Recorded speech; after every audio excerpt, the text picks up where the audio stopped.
NVN के दोस्तों नमस्कार, सलाम। एनवीएन में आपका स्वागत, खुशामदीद और वेलकम।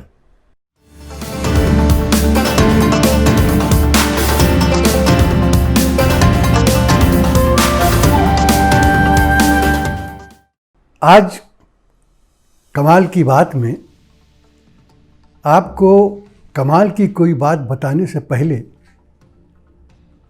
कमाल की एक बात दिखाते हैं। देखिए। सर मुझे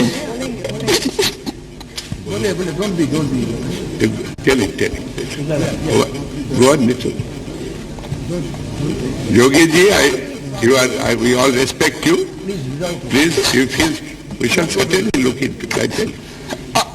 मैं तीसरी बार गोरखपुर से लोकसभा सड़क से बना हूं। वादा पहली बार मैं 25,000 वोटों से जीता था, दूसरी बार 50,000 से जीता और तीसरी बार लगभग 1.5 लाख मतों से मैं गोरखपुर से चुन करके आया हूं। लेकिन पिछले कुछ समय से महोदय राजनीतिक विद्वेष के तहत मुझे जिस प्रकार से राजनीतिक पूर्वाग्रह का शिकार बनाया जा रहा है, मैं केवल आपसे अनुरोध करने के लिए आया हूं, क्या मैं सदन का सदस्य हूं या नहीं हूं, और क्या सदन मुझे संरक्षण दे पाएगा या नहीं दे पाएगा। मुझे संरक्षण नहीं दे सकता है तो मैं आज ही सदन को छोड़ करके वापस जाना चाहता हूं।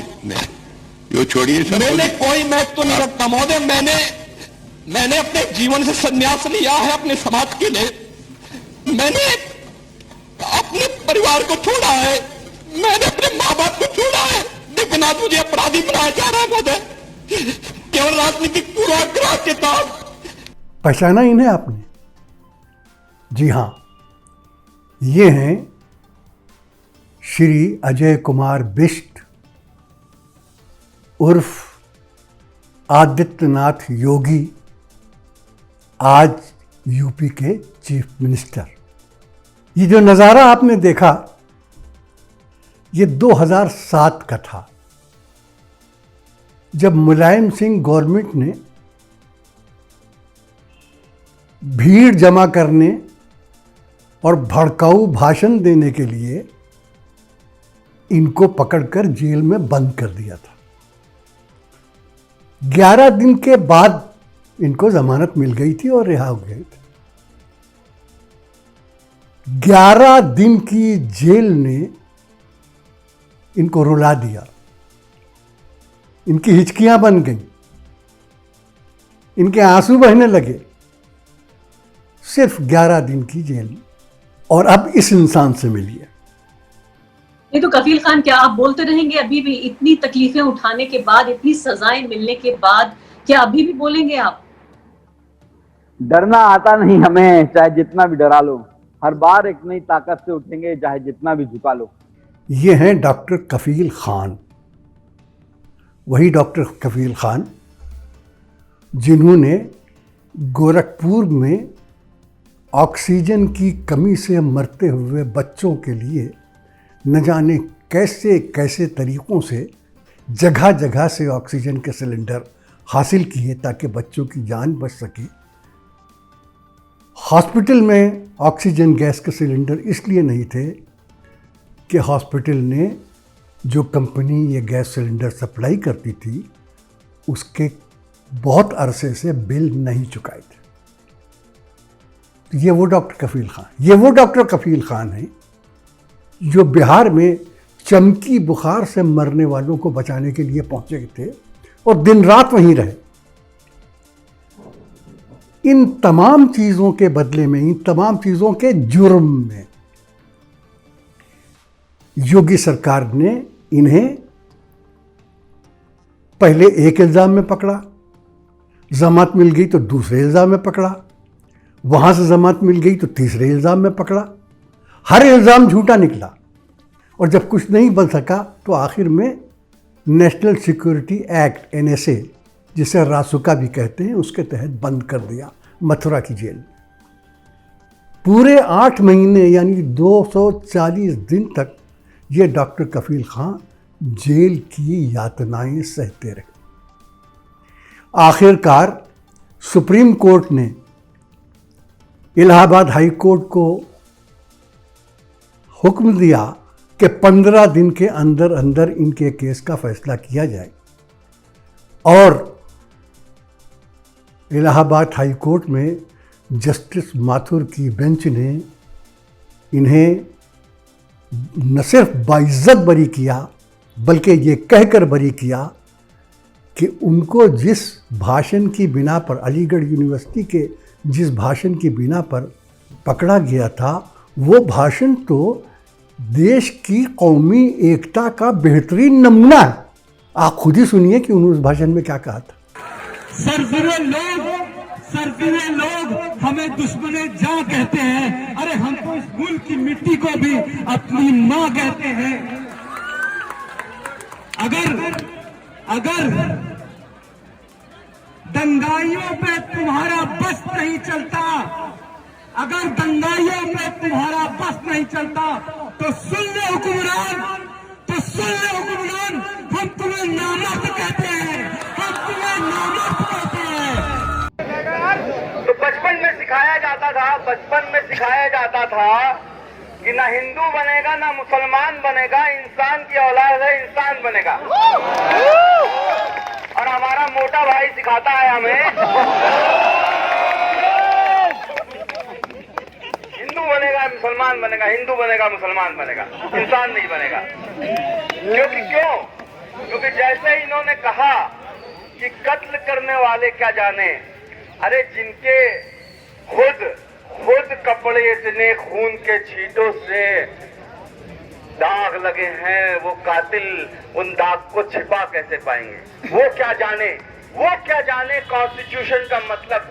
जिस दिन से वो आरएसएस 1925 से पैदा हुई है, उस दिन से उस इंडिया के कॉन्स्टिट्यूशन पे वो बिलीव ही नहीं करती। हमारे कॉन्स्टिट्यूशन पे उनको बिलीव ही नहीं है। तो हम जो बार बार ये कहते हैं कि अमित शाह जी, हमारे होम मिनिस्टर जी, ये जो आप लॉ लाए हैं वो अनकॉन्स्टिट्यूशनल है, इंडिया के प्लूरिज्म, कम्युनल हार्मनी, ह्यूमैनिटी, इक्वालिटी को नहीं मानता है। तो हमें ये समझना चाहिए कि हम किससे बात कर रहे हैं। हम उससे बात कर रहे हैं जिन लोगों ने बाबा साहब के कॉन्स्टिट्यूशन को कभी माना ही नहीं, कभी पढ़ा ही नहीं। चुनांचे उन्हें छोड़ा गया और वो 240 दिन के बाद मथुरा की जेल से बाहर आए। बस दोनों में एक फर्क था। पहले वाले साहब जब बाहर आए थे तो भों भों रोते हुए आए थे, और डॉक्टर कफील खान जब बाहर आए तो उनके होठों पे एक मुस्कान थी, वो मुस्कान जो सत्यमेव जयते की पहचान थी। सच जीता था। डॉक्टर कफील खान तो ये कह रहे थे कि इस देश की मिट्टी भी मेरी माँ है, और अब जरा इन महाशय से मिलिए। जी हां, ये हैं कपिल मिश्रा, जिन्होंने दिल्ली के दंगों से पहले पुलिस ऑफिसर्स की मौजूदगी में ये कहा था। डीसीपी साहब हमारे सामने खड़े हैं। मैं आप सबके बिहाफ पे ये बात कह रहा हूँ, ट्रंप के जाने तक तो हम शांति से जा रहे हैं, लेकिन उसके बाद हम आपकी भी नहीं सुनेंगे अगर रास्ते खाली नहीं हुए तो। और इसके बाद दिल्ली में दंगों की आग लग गई थी। दिल्ली का बच्चा बच्चा जानता है कि दिल्ली के इन दंगों में इन महाशय का क्या रोल रहा है। तो फिर क्या कि ये कहना गलत होगा कि डॉक्टर कफील खां पर सितम के ये पहाड़ इसीलिए तोड़े गए कि वो मुसलमान थे, और कपिल मिश्रा आज तक बेनथे बैल की तरह आज़ाद घूम रहा है, इसलिए कि वो, खैर जाने दीजिए। क्योंकि एक और भी बहुत बड़ी सच्चाई है जिससे हम आंखें नहीं चुरा सकते, वो ये है कि डॉक्टर कफील खान के हक में जिन लोगों ने आवाज़ उठाई उनकी मेजॉरिटी हिंदुओं की थी, और कपिल मिश्रा के खिलाफ जिन लोगों ने आवाज़ उठाई उनकी भी मेजॉरिटी हिंदुओं की थी। इस हकीकत से इनकार नहीं किया जा सकता। यही हकीकत हिंदुस्तान की आत्मा है, हिंदुस्तान की रूह। एक और अच्छी बात यह हुई कि दिल्ली हाई कोर्ट ने एक एनजीओ एक्टिविस्ट देवांगना कालिता को जमानत दे दी। देवांगना को भी दिल्ली की महान पुलिस ने दिल्ली दंगों के लिए गिरफ्तार किया था। दिल्ली हाई कोर्ट ने कहा कि ये न सिर्फ मासूम है, निर्दोष है, बेगुनाह है, बल्कि ये पीसफुल प्रोटेस्ट में हिस्सा ले रही थी जो इसका बुनियादी हक है। ये फैसला भी दिल्ली हाई कोर्ट का हिस्टोरिक है। ये और बात है कि देवांगना अभी जेल से बाहर नहीं आ सकती क्योंकि उसके ऊपर यूएपीए का भी एक केस लगा हुआ।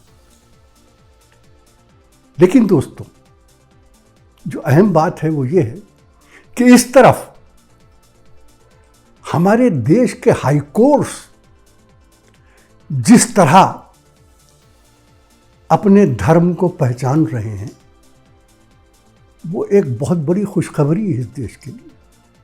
आप देखिए, दिल्ली हाई कोर्ट का ये फैसला, इलाहाबाद हाई कोर्ट का ये फैसला, बॉम्बे हाई कोर्ट का वो फैसला जिसमें बॉम्बे हाई कोर्ट ने बाहर से आने वाले तबलीगी जमात वालों के खिलाफ दायर की जाने वाली सारी की सारी FIR स्क्वैश कर दी, उन्हें ख़त्म करने का ऑर्डर दिया, उन्हें रिहा करने का ऑर्डर दिया। और ये लोग, कोई इवोरी कोस्ट से आया था, कोई इंडोनेशिया से आया था, कोई किसी और कंट्री से आया था। सोचिए, जब उन देशों में हाई कोर्ट की इस फैसले की खबर पहुंची तो हमारी जुडिशरी की उनकी निगाहों में इज्जत कितनी बढ़ गई होगी।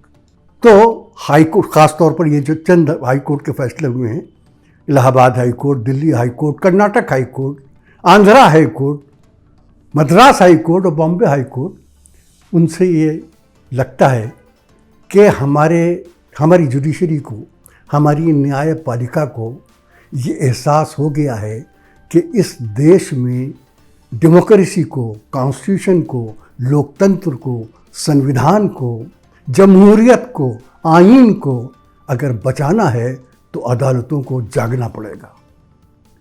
हम सिर्फ यही दुआ करते हैं कि जो एहसास हाई कोर्ट में आम हो गया है वो एहसास ऊपर भी जाए। एक मशहूर कहावत है कि चालाक घोड़े के लिए एक चाबुक और अक्लमंद इंसान के लिए एक इशारा काफ़ी होता है। तो मुझे यकीन है कि जब मैंने कहा ऊपर तो आप उसका मतलब समझ गए होंगे।